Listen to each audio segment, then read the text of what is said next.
ये उस नरेंद्र दामोदर दास मोदी का जादू है जो न तो परियों के लोक से आई हुई किसी कहानी का नाम है और न ही विरासत में मिले सियासी रसूख पर कामयाबी की कोई खानदानी दास्तान। दरअसल ये संघर्ष की भट्टी में तप कर निकली उस शख्सियत की बुलंदी की तस्वीरें हैं जिसके पराक्रम और जीतोड़ मेहनत ने उन्हें भारतीय सियासत का सबसे बड़ा गेम चेंजर साबित किया है। देश के अंदर जो हमारा बहुत सशक्त नेतृत्व है नरेंद्र भाई मोदी जी का, उसकी जीत है। सबका साथ सबका विकास के मूल मंत्र के साथ नरेंद्र मोदी बन गए जनता की श्रद्धा, जनता की आस्था और जनता का विश्वास, और पूरा देश उनके साथ खड़ा हो गया। ये किसको पता था कि जिसने अपनी शुरुआती जिंदगी में कठिनाइयों का सामना किया, उनकी किस्मत में लगातार 2 बार हिंदुस्तान का भाग्य विधाता बनना लिखा है। आज हिंदुस्तान का सारा माहौल दोबारा से मोदीमय है। फिजाओं में मोदी का नाम गूंज रहा है तो कुदरत ने जिसे जूझने और लड़कर जीतने का जज्बा दिया है उससे हिंदुस्तान का आज साक्षात्कार हो रहा है। देश की कोटि कोटि नागरिकों ने इस फकीर की झोली को भर दिया। मैं भारत के 130 करोड़ नागरिकों का सर झुका करके नमन करता हूं। भगवान राम के नाम से आगे बढ़ चुकी बीजेपी आज विकास के अखाड़े में सारे विरोधियों को धूल चटा चुकी है और नरेंद्र मोदी हिंदुस्तान के सबसे बड़े नायक या यूं कहें कि महानायक बन चुके हैं। ये चुनाव का विजय, कोई कहता है मोदी मोदी मोदी, ये मोदी का विजय नहीं है। ये देश में ईमानदारी के लिए तड़पते हुए नागरिक की आशा आकांक्षाओं का विजय है। 21वीं सदी के सपनों को लेकर के चल पड़े नौजवान का विजय है।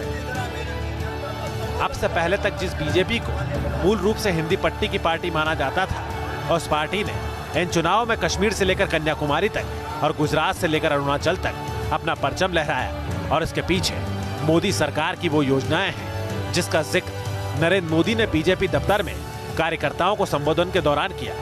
ये विजय आत्मसम्मान, आत्मगौरव के साथ एक शौचालय के लिए तड़पती हुई उस मां का विजय है।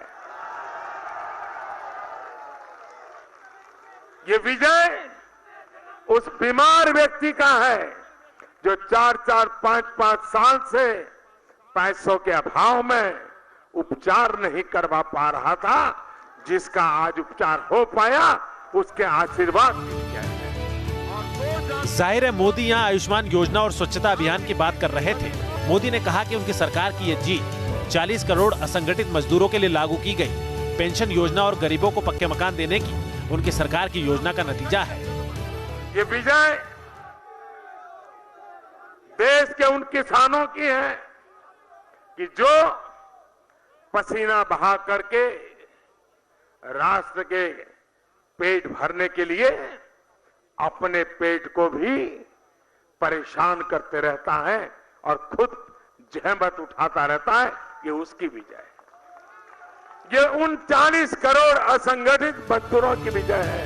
देता रहा। इसके साथ ही नरेंद्र मोदी ने देश के मध्यम वर्ग के समर्थन का भी अभिवादन किया। उन्होंने कहा कि इन चुनावों में उनकी जीत इसलिए सुनिश्चित हो सकी है क्योंकि मध्यम वर्ग ने उनकी सरकार में ऐसी व्यवस्था का एहसास किया है जिसमें भ्रष्टाचार की गुंजाइश नहीं है। ये विजय उन मध्यम वर्ग के परिवार का है कि जो कानून नियमों का पालन करता रहा, जो देश की भलाई के लिए टैक्स देता रहा, लेकिन न उसे कभी सम्मान मिला और न ही कभी उसको भरोसा हुआ कि जो टैक्स देता है वो सचमुच में देश के काम आता है क्या। 5 साल में उसने अनुभव किया कि जो दे रहा है वो सही जगह पे जा रहा है, सही काम आ रहा है। उस मध्यम वर्ग के मन को जो संतोष हुआ है, वो संतोष इस चुनाव नतीजों में नजर आ रहा है। जाहिर है मोदी सरकार की आयुष्मान योजना हो, प्रधानमंत्री उज्ज्वला योजना हो, पीएम किसान योजना हो या फिर प्रधानमंत्री आवास योजना हो, उसका लाभ समाज के हर वर्ग तक पहुंचा है। और यही वजह है कि इन चुनाव में जाति और धर्म की दीवारें टूटती नजर आई और सरकार के जन कल्याण से जुड़ी योजनाओं के आक्रामक प्रचार के आगे कांग्रेस की सारी रणनीति फेल हो गई। T news nation.